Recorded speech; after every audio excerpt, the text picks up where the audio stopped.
The end of a relationship is chaos. But chaos is where rebirth begins. Use this pain to create. Build a stronger body. Sharpen your mind. Reignite your purpose. You are not being destroyed. You are being reforged. 4. What Confucius might say. In the East, Confucius taught of harmony, self-respect, and virtue through balance. He might say, the superior man is modest in his speech, but exceeds in his actions. Don't talk about how strong you'll be strong. Don't post your pain, process your pain. Don't seek revenge, seek refinement.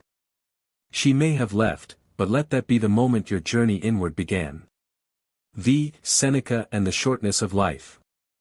Seneca reminds us that life is too short to be wasted on grief that serves no function. He wrote, "We suffer more often in imagination than in reality. How many hours will you spend replaying conversations, stalking social profiles, imagining scenarios that never were? Instead, protect your time. Guard your peace. Choose to spend this season of your life building, not brooding." 6. What should you do now? Reflect, write it all down. What hurt you? What did you learn? Redirect, channel your energy into health, knowledge, and skill. Reconnect, with your values. With your vision. With yourself. Respect her decision, even if it hurt you. That is strength, not submission. Don't define manhood by dominance, revenge, or validation. Define it by how you carry yourself after loss, with calmness, clarity, and conviction. 7. The final word. In the end, remember this, the philosophers didn't promise life would be painless. They taught us how to suffer well, how to turn heartbreak into insight, and loss into legacy. So let this moment be the start of your evolution. Let her leaving be the reason you returned, to your path, your power, your peace. As Marcus Aurelius put it, the impediment to action advances action. What stands in the way becomes the way. This is not the end. This is the way. Heartbreak is a universal experience, timeless, personal, and often overwhelming. But what if we looked at it not as an ending, but as a turning point? In this video, we won't offer clichés or empty comfort. Instead, we'll explore the wisdom of ancient minds, Stoics, emperors, and sages, who taught us how to face loss with strength, clarity, and purpose. This is for the young men who've been left, lost, or let down, and are ready to rise again. Not in bitterness, but in wisdom. The nature of pain. Epictetus' wisdom.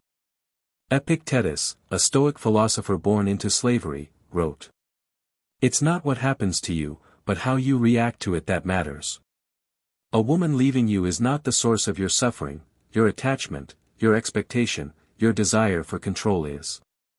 The Stoics believed in controlling only what's within your reach, your actions, your character, your mindset. A breakup is outside your control.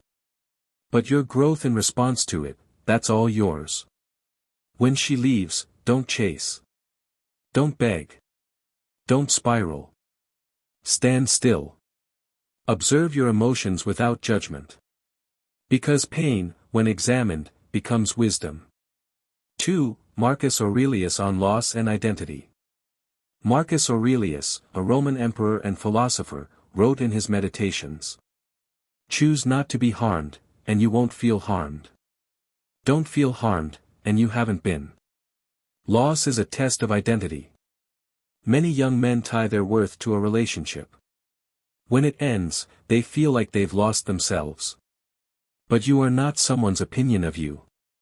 You are not her presence or her absence. You are your principles, your habits, your resilience.